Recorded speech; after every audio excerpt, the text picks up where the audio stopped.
Hello বন্ধুরা, কেমন আছো? আশা করি সকলেই ভালো আছো। আমি তোমাদের প্রিয় আপু আবারও চলে আসলাম নতুন একটি গল্প নিয়ে। গল্পটি শেষ পর্যন্ত শুনলে তোমাদের দাঁড়িয়ে যাবে। আমি অভি। এইবার ইন্টার পরীক্ষা দিয়েছি।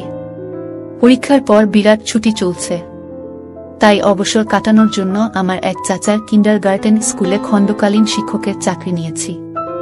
স্কুল আমাদের গ্রাম থেকে প্রায় 3 কিলোমিটার দূরে। আমার বাইক আছে, তা দিয়ে স্কুলে যাতায়াত করি। সাধারণত ইচ্ছার বসেই স্কুলে চাকরি করা। নার্সারি থেকে 5ম শ্রেণীর শিক্ষার্থী রয়েছে স্কুলে। আমি ইংরেজি শিক্ষক হিসেবে যোগ দেই। 1 মাস ক্লাস নিতেই পুরো স্কুলে আমার সুনাম ছড়িয়ে পড়ে। বাচ্চাদের অভিভাবকরা তাদের সন্তানদের প্রাইভেট পড়ানোর জন্য অনুরোধ করতে থাকে। আমি প্রথমে প্রাইভেট পড়াবো না বলি, কিন্তু অভিভাবকদের অত্যাধিক অনুরোধের জন্য শেষে রাজি হই। যেহেতু এখন হাতে অন্য কাজ নেই, তাই একটা ব্যাচ পড়ানো শুরু করি। 3-4 জন বাচ্চাকে পড়াই স্কুল ছুটির পর। এদের মধ্যে একটা ছেলে নাম সোহান, খুবই দুষ্টু। সে অন্য বাচ্চাদের সাথে মারামারি করার কারণে ওর আম্মু একদিন আমার সাথে দেখা করে ওকে বাসায় গিয়ে একা পড়াতে বলে, কিন্তু আমি বলি যে আমার সময় নেই। স্কুল ছুটির পর এক ব্যাচের বেশি পড়ানো সম্ভব নয়। তখন সোহানের আম্মু বলে তাহলে সন্ধ্যায় ওদের বাসায় গিয়ে একা পড়াতে, কেননা সোহান খুবই দুষ্টু ও পড়াশোনায় খুব কাঁচা। তাই ওকে একা পড়ার জন্য ওর আম্মু খুব অনুনয় বিনয় করতে থাকে। শেষে আমি রাজি হলাম। ওদের বাসায় স্কুল থেকে সামান্য দূরে, তবুও মহিলার কথায় ওনার বাচ্চার জন্য রাজি হই। আসলে মহিলা নয়, বরং যুবতী মেয়ে বলাই বাহুল্য, কেননা সোহানের আম্মুর বয়স 27-28 বছরের বেশি হবে না। ওনার নাম তানিয়া। তানিয়ার একমাত্র ছেলে সোহান ক্লাস 3-তে পড়ে। ওর স্বামী থাকে ইতালি।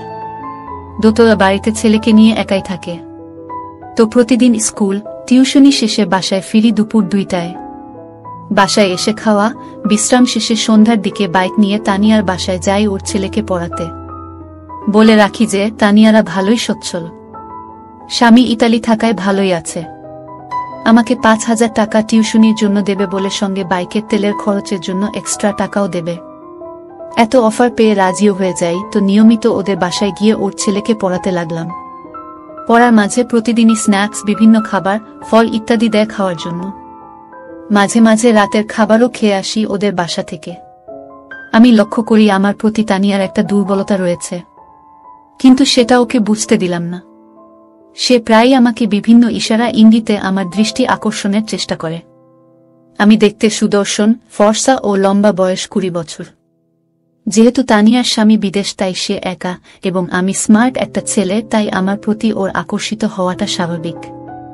আমার বয়স 20 হলেও আমাকে দেখতে প্রায় 24-25 বছরের যুবক মনে হয়, কেননা মুখে খোঁচা খোঁচা দাড়ি ও আমার অভিব্যক্তিতে বড়দের মতো আচরণ ফুটে ওঠে। তাই তানিয়াও আমার প্রতি আকর্ষণ ফিল করে। তানিয়ার ফিগার খুবই ভালো, দেখতে তামিল নায়িকা আনুষ্কা শেঠির মতো হুবহু। তানিয়া বাসায় টি শার্ট, টপ ও জিন্স পরে থাকে। আমি নিয়মিত খেয়াল করি সে ডেইলি টাইট ফিটিং টপ পরে। আমি ইতস্তত ফিল করলেও সে আমার সামনেই ঘুরঘুর করে। কিছুক্ষণ পরপর এটা ওটা খাবার, ছেলের খাতা, কলম নিয়ে আসে আর আমার দিকে লক্ষ্য রাখে যেন আমি ওর দিকে তাকাই। আমি সব বুঝতে পারলেও তানিয়াকে কিছু বুঝতে দিলাম না। এভাবেই প্রায় 1 মাস চলে গেল। আমি স্কুলের চাকরি ছেড়ে দিলাম, কিন্তু তানিয়ার ছেলেকে পড়াতে থাকলাম। এই 1 মাসে তানিয়ার সাথেও আমার ভালো সখ্যতা গড়ে উঠেছে। বলা চলে অনেক ফ্রি হয়ে গেছি আমরা। তানিয়াকে আমি ভাবি বলে সম্বোধন করি। প্রতিদিনই ওর ছেলেকে হোমওয়ার্ক করতে দিয়ে ওর সাথেই কথাবার্তা বলি। 1 ঘন্টার প্রাইভেটে 2-2.5 ঘন্টা থাকি ওদের বাসায়। বিভিন্ন বিষয় নিয়ে তানিয়ার সাথে কথাবার্তা বলি। একদিন আমার গার্লফ্রেন্ড সম্পর্কে জিজ্ঞেস করে সে। আমি বলি আমার কোনো গার্লফ্রেন্ড নেই। তানিয়া তা শুনে অবাক হয়ে যায়, বলে এমন হ্যান্ডসাম ছেলের গার্লফ্রেন্ড নেই? আমি হাসি। তানিয়া বলে আমার বয়স যখন 15 তখন আমার বিয়ে হয়। কোনোদিন প্রেম করার সুযোগ পাইনি, হাহা। আমি বলি সমস্যা কি, আপনার স্বামীর সাথে প্রেম করবেন? আমার স্বামী 2-2.5 বছর পর পর দেশে আসে, প্রেম করার সুযোগ নাই, হাহা। স্বামী প্রবাস থাকলে এটা একটা সমস্যা। হ্যাঁ, যাক, বাদ দাও দুঃখের কথা। তোমার কথা বলো। ভার্সিটিতে ভর্তি হয়েছ? জাহাঙ্গীরনগর বিশ্ববিদ্যালয়ে ভর্তি হলাম। ওয়াও, জাহাঙ্গীরনগর। সেখানের পরিবেশ খুব সুন্দর। হ্যাঁ, কিছুদিন পর ক্লাস শুরু হবে।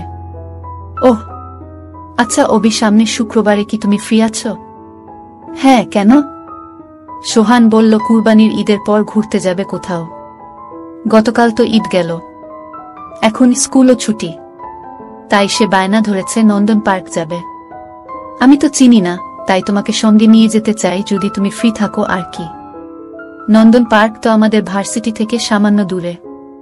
তাছাড়া আমি ফ্রি আছি। পরশু শুক্রবার কখন যাবেন বলেন? এই সকাল 10টার দিকে। দেখি, আমি একটা হাইলাক্স গাড়ি ভাড়া করব। তুমি সকালে চলে এসো, আমি ও সোহান রেডি থাকব। ওকে। শুক্রবার সকালে তানিয়াদের বাসায় যাই। গিয়ে দেখি সোহান বাড়ির সামনে গাড়িতে উঠে তার আম্মুকে ডাকছে আসার জন্য। আমি সোহানকে বলি, পিচ্ছি তোমার আম্মু কই? সে বলে রেডি হইতাছে। আমি বলি, তুমি গাড়িতে গান শোনো, আমি তোমার আম্মুকে নিয়ে আসি। আমি বাসায় ঢুকে দোতলায় তানিয়ার রুমে ঢুকে পড়ে একটা এম্বারাসিং মুহূর্তের মধ্যে পড়ে যাই। রুমে ঢুকেই দেখি তানিয়া শর্ট জিন্স পরে আয়নার সামনে দাঁড়িয়ে। এমন সময় আমি ঢুকে পড়ি আর সে আয়নায় আমায় দেখে ফেলে। অভি, আই এম সরি ভাবি, আমি দরজায় নক করতে ভুলে গেছিলাম, কিছু মনে করবেন না। আমি বাইরে দাঁড়ালাম। আমি দ্রুত বাইরে চলে গেলাম। ভেতর থেকে তানিয়া ডাকলো আমায়, অভিক ভেতরে এসো, একটু প্রয়োজন। তানিয়ার কথায় ভেতরে ঢুকে দেখি একই অবস্থা। সে আয়নার সামনে দাঁড়িয়ে হুক লাগাতে পারছে না। অভি, আমার হুক লাগাতে পারছি না, একটু কাজটা করে দেবে প্লিজ। আমি চোখ বন্ধ করে কাজটা করতে যাই। না, চোখ খোলা রেখো। No problem. কাজটা করে দিয়ে আমি চলে যেতে লাগলাম। তানিয়া পেছন থেকে হাত ধরে বসল। চেয়ার থেকে একটু টপটা দেবে অভি? আমি ওর পড়া টপটা দেওয়ার জন্য ঘুরেছি, দেখি সে আমার দিকে ঘুরে দাঁড়িয়েছে। কেমন লাগছে আমায় অভি? আমি কিছু বললাম না, শুধু ঢোক গিললাম। আমি তানিয়াকে ওর টপ দিয়ে পড়তে বললাম। তানিয়া এইবার আমার হাতে টান দিয়ে আমাকে ওর উপর ফেলে দিল। দুজন বিছানায় পড়ে গেলাম। আমি উঠে যেতে লাগলাম, কিন্তু তানিয়া আবার আমায় ওর উপর ফেলে দিয়ে বলল, আমায় তোমার কেমন লাগে অভি? তানিয়া, এসব ঠিক না অভি, আই লাভ ইউ বলেই তানিয়া আজব কাজ কারবার শুরু করে দিল। আমি একসময় তানিয়াকে ছাড়িয়ে উঠে দাঁড়িয়ে বলি, তানিয়া প্লিজ স্টপ ইট। কেন অভি? আমি কি দেখতে খারাপ? আমি কি তোমার ভালোবাসা পেতে পারি না? Please Tania, you are married, I can't do that. বলে আমি বাইরে চলে গেলাম। বাইরে গিয়ে আমি গাড়িতে উঠলাম। কিছুক্ষণ পরে তানিয়া গাড়িতে উঠল। আমি সামনের সিটে ও তানিয়া এবং সোহান পিছনের সিটে বসল। আমি ড্রাইভারকে বললাম গাড়ি ছাড়তে। গাড়ি চলতে লাগলো। তানিয়ার কোনো সারা শব্দ পেলাম না, দম মেরে বসে আছে। সোহান ট্যাবে গেম খেলছে। আমি সানগ্লাস চোখে দিয়ে গাড়ির লুকিং গ্লাস দিয়ে তানিয়ার দিকে তাকালাম, দেখলাম মন ভার করে বাইরের দিকে তাকিয়ে আছে। আমরা সকাল 10:30টায় নন্দন পার্কে পৌঁছালাম। গাড়ি থেকে নেমে গাড়ি পার্ক করতে বললাম ড্রাইভারকে। আমি 3 জনের জন্য 3টি টিকিট কেটে আনলাম। ঈদের ছুটিতে প্রচণ্ড ভিড় এখন। আমি সোহানের হাত ধরে লাইনে দাঁড়ালাম, তানিয়া আমার পিছনে। এতক্ষণ আমাদের মধ্যে কোনো কথাবার্তা হয়নি। অবশেষে নন্দন পার্কের ভেতরে ঢুকলাম আমরা। ভেতরে ঢুকে বিভিন্ন রাইড নিতে লাগলাম। ভিড়ের মধ্যে লাইনে দাঁড়িয়ে রাইড নেওয়া খুবই কষ্টসাধ্য, তবুও প্রায় 10-12টা রাইড নিলাম আমরা। সোহান দেখলাম খুব খুশি। তানিয়া মন ভার করে শুধু আমাদের সঙ্গ দিচ্ছে। দুপুরে একটা ক্যান্টিন থেকে সামান্য খাওয়া দাওয়া করলাম আমরা। ঘুরতে ঘুরতে বিকেল হয়ে এলো। এমন সময় সোহান বায়না ধরল ওয়াটার স্লাইডিং করবে ও পুলে গোসল করবে। তো কি আর করা, নেমে পড়লাম ওয়াটার কিংডমে। এক্সট্রা কোনো কাপড় না নেয়ায় প্যান্ট পরেই নেমে পড়লাম আমি ও সোহান পুলে। সোহান ওর আম্মুকে পুলে নামানোর জন্য পা ধরে টান মারায় তানিয়া আমার উপর এসে পড়ে। আমিও ওকে ক্যাচ করে ফেলি ও সর্দি বলি, কিন্তু সে কিছুই বলে না। আমি সোহানকে নিয়ে পুলে খেলা করতে থাকি। আমি সোহানকে নিয়ে স্লাইডিং এর জন্য টিউব নিয়ে উপরে যাই। এমন সময় দেখি নিচে কয়েকজন বখাটে ছেলে তানিয়াকে ঘিরে আছে, নিয়ে আজেবাজে কথা বলছে, যেমন একা নাকি, আমরা আছি, কি মালরে ইত্যাদি। এসব দেখে সোহানকে বলি, তুমি এখানে দাঁড়াও, আমি আসছি। আমি সোজা তানিয়ার কাছে চলে যাই এবং গিয়ে ওকে আড়াল করে দাঁড়িয়ে এক বখাটের মুখে মারি ঘুষি। এই দেখে বাকি 4-5 জন আমাকে ঘিরে ধরে এবং আমাকে এলোপাথারি মারতে থাকে। তা দেখে তানিয়া চিৎকার করলে সিকিউরিটি গার্ডরা এসে আমাকে উদ্ধার করে। সিকিউরিটি গার্ড বলে যে কি হয়েছে। আমি বলি যে এই বখাটেরা আমার ওয়াইফকে হ্যারাসমেন্ট করছিল, তাই ওদের বাধা দেয় আমার উপর আক্রমণ করে। তানিয়াকে আমার ওয়াইফ বলায় সে চমকে উঠে। অতঃপর সিকিউরিটি গার্ডরা বখাটেদের নিয়ে যায় আর আমিও সোহান ও তানিয়াকে নিয়ে বের হয়ে আসি। খুব ব্যথা লাগছে, ক্লিনিকে চলো যাই। আমি বললাম, আরে না, কিছু হয়নি আমার। এ সময় পার্ক কমিটির কিছু লোক আমাদের সামনে এসে বলে যে আপনারা চাইলে ওই বখাটেদের বিরুদ্ধে অভিযোগ করতে পারেন এবং আমরা ওদের নামে থানায় মামলা করব। আমি বললাম থাক, এত ঝামেলার দরকার নেই বলে আমরা চলে এলাম। গাড়িতে উঠে রওনা দিলাম বাড়ির উদ্দেশ্যে। সন্ধ্যা হয়ে এসেছে, আবার আকাশ কালো হয়ে বজ্রপাত হচ্ছে। মনে হলো ঝড় হবে। মাঝপথে বিশাল বৃষ্টি শুরু হলো। বাসায় পৌঁছলাম ততক্ষণে রাত 8টা বাজে। গাড়ি থেকে নেমে সোহানকে কোলে নিয়ে ওদের বাড়িতে ঢুকলাম। পুলে গোসল করে ও এখনের বৃষ্টিতে সবাই পুরো ভিজা।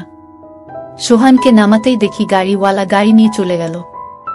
আমি পিছন থেকে ডাকলাম, ওই থামো, আমি বাসায় যাব কিভাবে? তানিয়া তখন বলল, বাইরে খুব ঝড়ো, রাতও অনেক হয়েছে, আজ রাতে এখানে থেকে যাও, তাছাড়া এমন সময় এত দূরে যেতেও পারবে না। আমি বললাম না, থাকা সম্ভব না বলে ফোন খুঁজতে লাগলাম। ওর প্যান্টের পকেটে যে ফোনটা ছিল খেয়ালই করেনি, পানিতে ভিজে নষ্ট হয়ে গেল। অগত্যা তানিয়াদের বাসায় আজ রাত থাকতে হবে। তানিয়া আমাকে দোতলা একটা রুম দেখিয়ে বলল, এই রুমে থাকো তুমি, আগে বাথরুমে গিয়ে গোসল করে আসো, কাপড় তো পুরা ভিজা, পরব কি, তুমি বাথরুমে যাও, আমি ব্যবস্থা করছি। আমি গোসল সেরে বাইরে এসে দেখি একটা তোয়ালে আর তানিয়ার টি শার্ট রাখা বিছানায়। কি আর করা, টি শার্ট পরে তোয়ালে লুঙ্গির মতো পরলাম। খিদে পেয়েছে খুব, মারামারি করায় মাথায় সামান্য ব্যথা করছে। দেখলাম তানিয়া হাতে করে খাবার নিয়ে এসেছে। বলল, বাসায় রান্নাকরা কিছু ছিল না, তাই এই ডিম পোজি করলাম, কিছু মনে করো না। আমি বললাম, কোনো সমস্যা না। আপনি খেয়েছেন? তানিয়া খেয়েছি বলে বাইরে গেল। আমি খাওয়া শেষ করলাম। এমন সময় তানিয়া ফার্স্ট এইড বক্স নিয়ে এলো। আমাকে বলল, অভি দেখি সামান্য মলম লাগিয়ে দেই, বলে সে আমার ঘাড়ে ও হাতে মলম লাগিয়ে দিল। আমাকে বিছানায় শুয়ে পড়তে বলল। আমি বিছানায় শুয়ে পড়লাম। সোহানও ঘুমিয়ে পড়েছে। তানিয়া বলল, কিছু মনে না করলে তোমার মাথাত ম্যাসাজ করে দেই। আমি ঘাড় নাড়লাম। তানিয়া আমার ঘাড় ম্যাসাজ করতে লাগলো। অভি সকালের ঘটনার জন্য আই এম সরি। আমি চুপ রইলাম। মনে কিছু নিও না অভি। আমি একাকী থাকতে থাকতে অসহ্যকর যন্ত্রণায় ভুগতেছিলাম, তাই তোমাকে দেখে নিজেকে কন্ট্রোল করতে পারিনি। সর্দি, ইটস ওকে। আমিও তোমাকে সবার সামনে আমার ওয়াইফ বলে ফেলেছি। I am sorry also. তুমি তো আমাকে বাঁচানোর জন্যই সব করেছো। I am really thankful to you. তানিয়ার কথা শেষ হওয়ার আগেই বিদ্যুৎ চলে গেল। পুরো ঘর অন্ধকার হয়ে গেল। আমি বিছানায় শুয়ে, তানিয়া আমার মাথার পাশে বসা। বাইরে প্রচন্ড বৃষ্টি হচ্ছে। এমন সময় প্রকাণ্ড এক বজ্রপাত হলো। তানিয়া সঙ্গে সঙ্গে আমাকে জাগতে ধরল। বজ্রপাত থামলে তানিয়া আমাকে ছেড়ে দিল। বলল, আমি মোমবাতি নিয়ে আসি। তানিয়া মোমবাতি আনতে গেল আর আমি তানিয়ার কথা চিন্তা করতে লাগলাম। যুবতী একটা মেয়ে, 24-25 বছর বয়স। বিয়ের পর থেকেই স্বামী বিদেশ, 2 বছর পর পর দেখা হয়। স্বাভাবিকভাবেই ভয়াবহ অসুখী জীবন পার করছে। তারও বাসনা আছে। আমি কি তাকে একটু সুখ দিতে পারি না? সে বিবাহিতা, তবুও তার ভালোবাসার অধিকার আছে। আমার প্রতি তার একটা দুর্বলতা আছে। সে তো আমায় বলেছে যে সে আমায় ভালোবাসে। আমি কি তাকে একটু ভালোবাসা দিতে পারবো না? ভাবতে ভাবতে তানিয়া মোমবাতি নিয়ে টেবিলে রাখল। আমি বিছানা ছেড়ে দাঁড়ালাম। তানিয়া, তোমাকে একটা কথা বলতে চাই। কি বলো? I love you too. আমার কথা শুনে তানিয়া হতবিহ্বল হয়ে গেল। সত্যি? আমি তানিয়ার সামনে এগিয়ে এলাম। আমার 2 হাত দিয়ে ওর মুখে ধরে বললাম, হ্যাঁ সত্যি, আমি তোমাকে ভালোবেসে ফেলেছি। I really started loving you. এটা শুনেই তানিয়া বলল, ও ভাই, আই নিড ইউ নাও। বলে তানিয়া আমাকে বিছানায় ফেলে দিল।